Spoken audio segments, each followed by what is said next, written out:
This story is what he wrote. My whole life I've been in the orphanage, alone, with no friends. 17 years almost. Then again, I've lost track of time long ago. During that time, many kids came. Some of them were adopted, but most of them had disappeared. Nobody ever questioned where they had gone or why they had disappeared in the first place. They all knew the answer already. Those were the kids that the staff here considered naughty, that they weren't worthy of adopting, or that could be of no use to the community outside. But who were they to decide that? Taking those kids to God knows where. Heck, they might even have killed them. They wouldn't care. The other kids would never protest, of course. Out of fear, that is. They knew exactly what would happen to them if they ever raised their voice. But I've had enough of this. I'm planning to get out. I will get out. But to do so, I need some help. And since I don't have any friends here, I'll need to make some.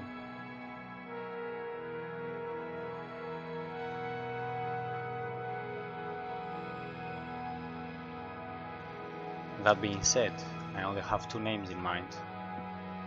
Maybe they're enough though. I wouldn't want too many people with me. If I manage to escape, that is. And so, Liber tried to sleep, but with all these thoughts in his mind, he couldn't, of course. He stayed awake for hours, waiting for the morning to come. And with a lot of determination and a little bit of hope, he got off his bed and he went for breakfast as usual.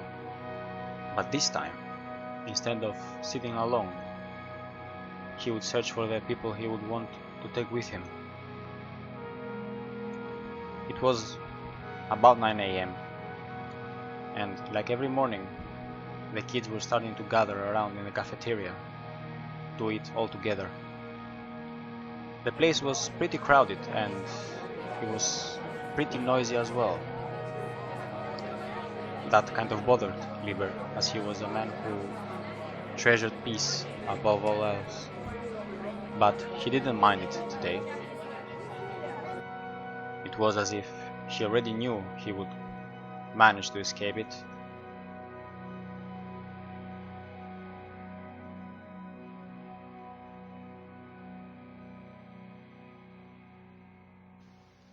A few minutes passed, and Liber noticed the ones that he would want to talk to. It was a boy and a girl. The boy was called Tino, and the girl was called A. Tino was a decently tall guy, with blue eyes like the ocean, and black hair, dark as the night sky. He was considered one of the handsomest inside the orphanage. The girls will always try to talk to him and get close to him, but he would never care about them. He would always politely turn them down. The only girl he would ever hang out with was A, and A alone. A, like Tino, was considered a really pretty girl as well. She had long blonde hair and beautiful emerald eyes as well.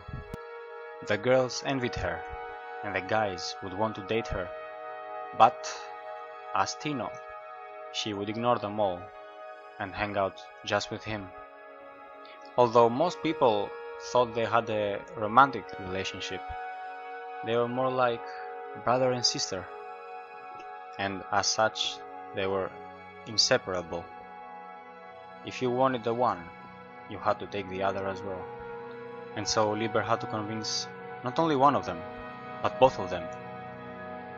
And if he failed and they decided to report this to the manager, he would most likely end up like the other children that disappeared. But Liber was determined. He knew that there was no room for error, and he would make no such thing.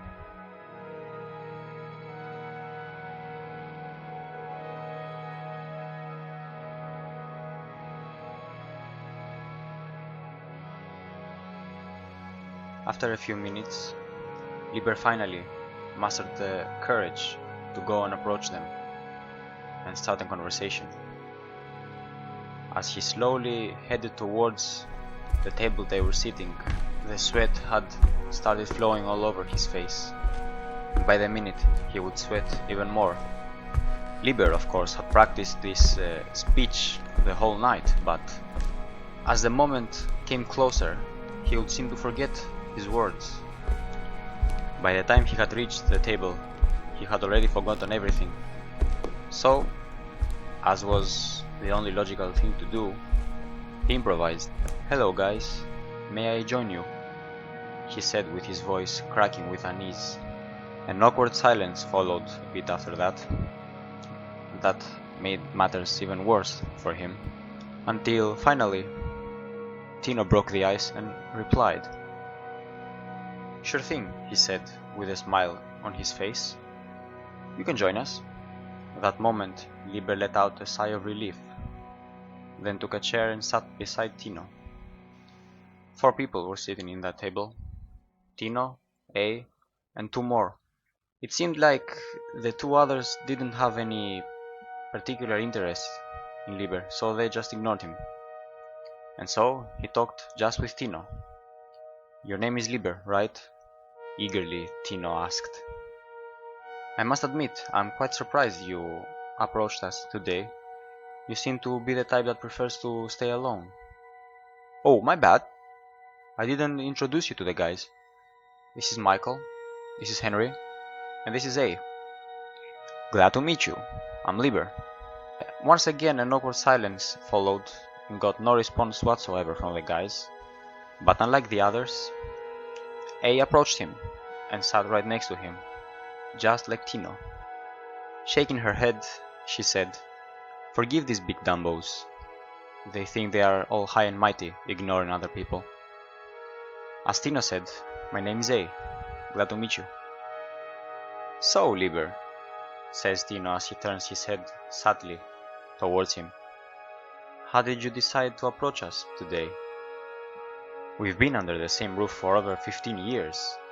Surely there must be a reason for you to just come out of the blue and talk to us." "You are very observative indeed, Tino." "No particular reason. You just seem like interesting people, and I'd like to have a conversation with you." After that, a long conversation followed between Liber, Tino, and A. "So, from what you're telling me, Liber, you seem pretty fascinated by the outside world, right?"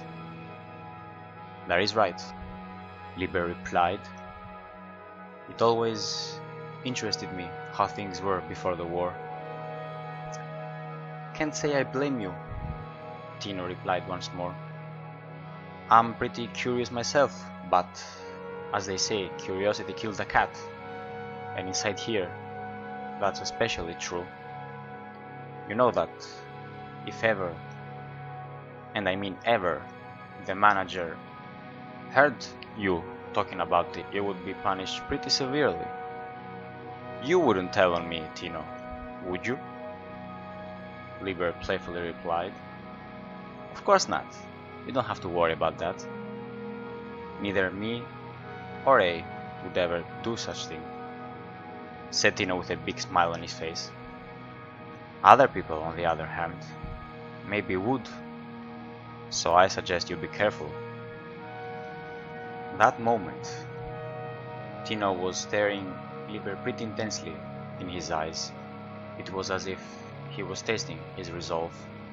Maybe he wanted to see if he truly meant what he said, or they were just words made out of thin air.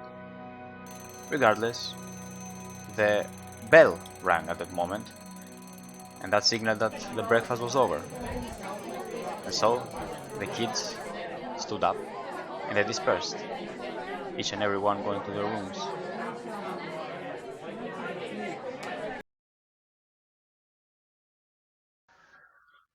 Liber spent the rest of the day just thinking what he would say to Tino, how he could convince him. A few ideas crossed his head, but most of them were too direct. He had to think of a smarter way to approach this. Suddenly, as he was laying in his bed, watching the roof, he heard screams outside, a little boy's screams. He had heard those screams before. They were the screams of the ones that were taken away. They knew what their fate was, and so they screamed in desperation and in hope that someone would help them. But no such thing came, ever. They were just taken away with nothing that anyone could do.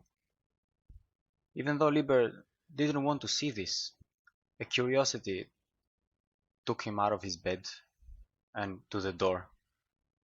It was as if something was pulling him towards this, and so he opened the door slowly to face a horrifying sight. A little boy being dragged away forcefully by a member of the staff, and several other children watching them as if this was a circus act. They all knew what was going to happen to him, but somehow they seemed like they didn't care. It was as if they were all saying, "I'm just glad that's not me." "Please, let me go. I won't do it again, I promise," said the little boy with tears in his eyes. Now, Kirk. You know the rules. We don't steal from the cafeteria. Not food, not anything. I've warned you about this before," said the staff member with a disgusting grin on his face. "But I was just hungry. The rations are getting smaller every week. I'm not getting enough food. Please, I won't do it again, I promise," the boy continued saying over and over again. But the staff member didn't care, and he just continued to drag him along. This sight disgusted Liber, and he felt a newfound rage in him, and so he started stepping towards them in hopes that he could stop this. He didn't think about the consequences or anything of that sort. He just couldn't bear to see this. But not long before he was able to approach them, Tino took a step forward and stopped him. He then looked into Liber's eyes and shook his head in denial. It was as if he was saying, "Please don't do this. We'll just end up the same." It pained Liber, but he knew that Tino was right. So he took a step back and just didn't do nothing. He just stood there, biting his own lip out of rage. Rage over the fact of how powerless he was, that he couldn't even help a little boy out of his own demise. After the boy was not even in sight anymore, Tino turned towards Liber and whispered to him, "I'll meet you tonight at 10, your room. We're leaving this place."